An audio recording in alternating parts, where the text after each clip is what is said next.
Тегін сыйлықтарыма распаковка. Мына заттардың барлығын мен тегін алдым. Осындай заттарды сіздер де тегін алуларыңыз келе ме? Ендеше дәл қазір Тему приложениесін жүктеп алыңыз.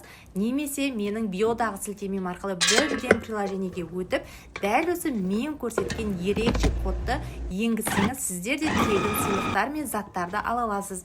Тему приложениесінде үйге дейін тегін жеткізіп береді. Және де 90 күннің ішінде кері қайтару мүмкіндігі де қарастырылған. Міне үйге қажетті барлық заттарды мен тегін алдым. Сапалары өте керемет, тоқты да қажет етпейтін дәл осындай вафельницасы да бар екен. Және электрический миксер, коктейль жасап, тіпті жұмысқа алып кеткенге де өте ыңғайлы. Ең басты приложениені дәл қазір жүктеп алып, мне берген ерекше кодты енгізуді ұмытпаңыздар. Міндетті түрде тегін сыйлықты ала аласыздар және тегін жеткізіп береді. Және де 90 күннің ішінде кері қайтару мүмкіндігі де қарастырылған. Өте керемет. Тему осындай жаңа тұтынушыларына ерекше осындай қолданыстарды енгізіп қойды.